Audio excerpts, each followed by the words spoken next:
Hello everyone, welcome to study time with new informative video.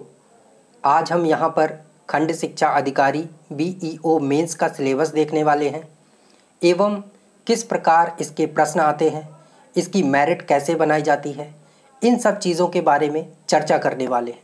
तो अगर आप इस चैनल पर नए हैं तो चैनल को सब्सक्राइब कर सकते हैं। यहाँ पर आपको सरकारी नौकरी से संबंधित सभी अपडेट समय समय पर मिलती रहती हैं। तो चलिए हम देखते हैं कि जो बीईओ का सिलेबस है मेंस का, ये क्या है और इसमें प्रश्न किस प्रकार पूछे जाते हैं और इसकी जो परीक्षा होती है वो कैसे होती है। क्योंकि बीईओ का रिज़ल्ट आ गया है और जो लोग भी सिलेक्ट हो चुके हैं वो इसकी तैयारी में पूरे जोर के साथ लगे होंगे। तो उन्हें ध्यान देना चाहिए कि हमको पढ़ना है तो किस प्रकार पढ़ना है, और आगे जो बच्चे आगे इसकी परीक्षाओं में सम्मिलित होना चाहते हैं तो उन्हें भी इस सिलेबस के बारे में पता होना चाहिए। तो देखिए, जो बीईओ का मेंस होता है इसमें 2 प्रश्न पत्र होते हैं। पहला सामान्य अध्ययन का, जो कि 200 नंबर का होगा और आपको 3 घंटे मिलेंगे।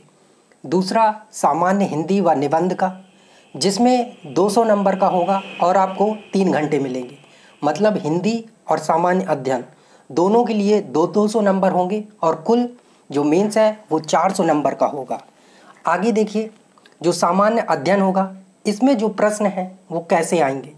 तो 40 प्रश्न आएंगे, 200 नंबर के होंगे और आपको 3 घंटे का समय दिया जाएगा और ये 3 खंडों में विभाजित होगा, आ, बा व सा। तो खंड आ में 10 प्रश्न आएंगे, प्रत्येक प्रश्न 10 अंक का होगा, मतलब कि 100 नंबर, और इसकी जो शब्द सीमा है वो 125 नंबर की होगी। एक चीज़ यहाँ पर ध्यान दीजिएगा, जिनको नहीं पता है कि ये जो मेंस होता है ये ऑब्जेक्टिव टाइप नहीं होता है, जो भी होगा लिखित में होगा। तो ये परीक्षा जो है लिखित परीक्षा होती है। तो इसकी जो शब्द सीमा है वो 125 शब्द रहती है। खंड बा में भी 10 प्रश्न होंगे और प्रत्येक प्रश्न जो है वो 6 अंक का होगा, मतलब कि 60 नंबर, और शब्द सीमा रहेगी 50 शब्द की। अगला जो है खंड सा, इसमें 20 प्रश्न होंगे और प्रत्येक प्रश्न 2 अंक का होगा, और इसमें इसका मतलब हुआ कि 40 नंबर, तो टोटल हो गए 200 नंबर, और शब्द सीमा रहेगी 25 की। मतलब आप 2, 3, 4, 6 जितने भी शब्द में दे सकते हैं। मैक्सिमम 25 शब्द के अंदर आपका जो उत्तर है वो कंप्लीट हो जाना चाहिए।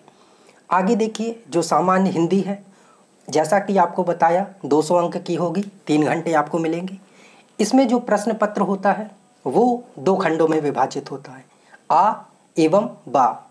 इसमें जो खंड आ है इसमें सामान्य हिंदी का होता है और 100 अंक का होता है। दूसरा होता है खंड बा, जिसमें निबंध रहता है, 100 अंक का ये भी होता है, मतलब 100 अंक का सामान्य हिंदी और 100 अंक का निबंध। निबंध की जो समय सीमा है वो 700 शब्द रहती है। आगे देखिए, जो आपका प्रथम प्रश्न पत्र होगा सामान्य हिंदी का, जो कि 100 अंक का है, उसमें आपसे ये पूछा जाएगा, जैसे कि आप देख पा रहे होंगे, अपठित गद्यांश का संक्षेपण, उससे संबंधित प्रश्न, रेखांकित अंशों की व्याख्या एवं उसका उपयुक्त शीर्षक, शासकीय एवं अर्धशासकीय पत्र, कार्यालय आदेश, ज्ञाप, अधिसूचना, प्रेस विज्ञप्ति और परिपत्र संबंधी पत्र लेखन, आलेखन, ये सारी चीज़ें, वाक्यों का हिंदी से अंग्रेजी एवं अंग्रेजी से हिंदी में अनुवाद, अनेकार्थी शब्द, विलोम शब्द, पर्यायवाची शब्द, तत्सम एवं तद्भव शब्द, क्षेत्रीय, विदेशी, वर्तनी, अर्थबोध, शब्द रूप, संधि, समास, क्रियाएं, हिंदी वर्णमाला, विराम चिन्ह, शब्द रचना, वाक्य रचना, अर्थ, मुहावरे एवं लोकोक्तियाँ, उत्तर प्रदेश की मुख्य बोलियां तथा हिंदी भाषा के प्रयोग में होने वाली अशुद्धियाँ। तो ये जो सिलेबस है वो सामान्य हिंदी के लिए है, जो कि आपसे 100 नंबर का पूछा जाएगा। और दूसरा जो खंड बा है, जिसमें आपसे निबंध पूछा जाएगा 100 अंक का, इसमें 2 उपखंड होंगे, मतलब आ और बा। इसमें आपको साहित्य, संस्कृति, राष्ट्रीय विकास योजनाएं क्रियान्वयन, राष्ट्रीय अंतर्राष्ट्रीय सामाजिक समस्याएं निदान, ये खंड आ में है। इसमें से किसी एक पर आपको निबंध लिखना होगा। जो शब्द सीमा है वो 700 शब्द की होगी। और खंड बा है विज्ञान पर्यावरण, प्राकृतिक आपदाएं एवं उनके निवारण, कृषि, उद्योग एवं व्यापार, तो इसमें इन तीनों में से किसी एक पर आपको निबंध लिखना होगा। तो ये आपका जो निबंध का सिलेबस है, दोनों में से एक एक आपको निबंध लिखना होगा। मतलब कुल आपको 2 निबंध लिखने होंगे जो कि 100 नंबर के होंगे और शब्द सीमा 700 शब्द की है। तो ये था मेंस का सिलेबस। अगर आप मेंस दे रहे हैं तो इसी के अनुरूप इन सब चीज़ों को पढ़ते हुए आप अपनी तैयारी को और जोर दें, क्योंकि ये समय है आपके लिए सबसे ज़्यादा महत्वपूर्ण और अधिकारी बनने के आप बिल्कुल करीब आ गए हैं। तो मेरी आपसे यही कामना है और भगवान से भी यही कामना है कि आप अपनी पढ़ाई पर फोकस रखें और अधिकारी जल्द से जल्द बन जाएं। So thank you. मिलते हैं नई इन्फॉर्मेटिव वीडियो के साथ।